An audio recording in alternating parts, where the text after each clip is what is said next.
Oda. Opulo. Ai hande. Ai da miliyan kuwa.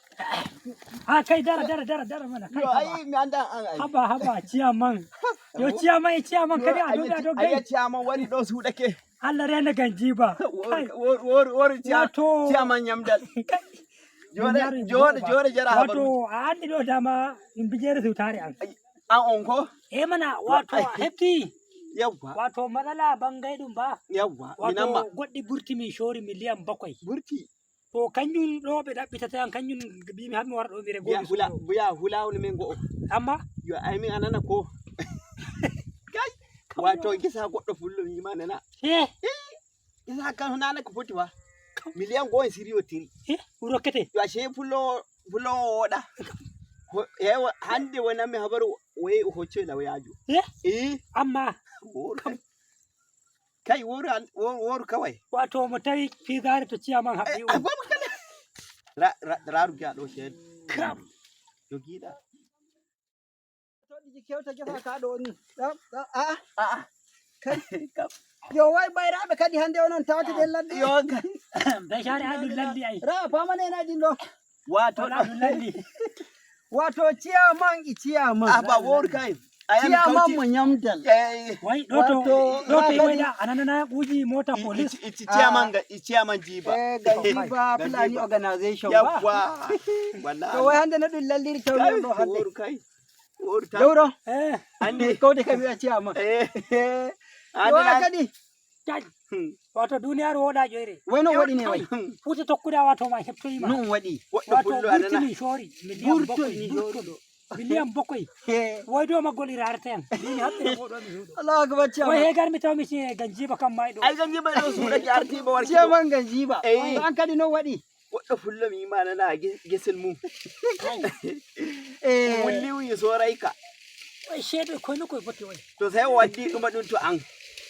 In fe ishe dan miliyan go. Wato alada ko?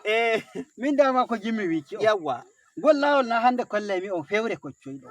Wato wodi goddo suka mamu o wi o yawa jabo heskota. Kanko anana o wonno ai. O wonno in nangi mo yari mo heskota. Mo heskota. To yobai sheden kadin o he hocco lawayajo. To wai ga Allah mi jama'a. Shedo na koi. Kungiyaji de ga hulbe ga dudon diko. Ai kore. Kadi on ballito fulaku. To alare ne yamdal. Na'am. Wai to heskota ma wani. Kayo dume heskota. To ta wadi heskota na ware dan gararu kima.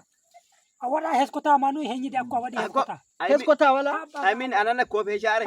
An ko dum ma wani. Wuro amma min mi jabata hepto to woni. Yo mi ka ngado. Ka bare na din do. Kai. Wai ma adura kenan. Ayo to min ko ya liyan. Mi holli on. Wai nyamdal hay goddu woro rokkuma sakatare bi mi wala der.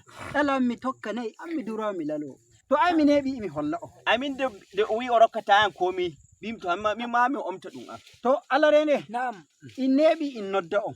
Karon hauta hore walla fulaku. Ile lami do hulbe dafta Abdullahi Bello badejo. To ai minon na kautal hore ngal min sheli. To a hefti in hauta hore amma in hefti ai. Ko wata. Haba. In hauto ga to wai ko gatta nufi ne. Wato emin kula min ja kanku to lamido. Min biya mura ko hani wada o yami a'a. Ai o yata on a'a. To dai fulaku ga danton. Wato a hefti matsala ma ne. Min hoko keftumi. Fa wai hambe warwa. Wato ko keftumi on kefti ko. Onon fa o ganjiba o nyamdal. Kulbe nyamanton ne daku. Kanko balamido kanji woni o yida. Do wai wani. Ai hata goddu office tawa lamido yari derewol wai walli to kulbe. Na ko yali. Shedo diyan kan diyan. Abota wata wai. Diyan faru kimi min jare kuma fa goddu fa. In shede diyan miliyan 7 woni shede yarki diyan. To don keftoton on jagga hulbe. Pullo wajogoyto boccode waddamma. Imo moda jodede ker dande ka teftoto. Wai an adder office an waddanta boccode. An adudi miliyan 7. To e minodda on. Onana ko. Amma min ai dama ai miliyan 10 ai. Baba hulbe Afrika. Namu Nigeria ba Dr. Abdullahi Bello bade. Ai dai mo wodi heskota. Inde a tefamo ya maliya. A tawai lami do hulbe. Ta tawa mo wakiliyan makko idon. Kuko wannuma ummoytante gondi. Lami do hulbe hoccoy lawe en 50 ijo o resito lamorde makko. Kuko wannuma njada o hoccete lawya ya wallutoma sisi mada wala. Iri lawya ben hoccono. Anani ko?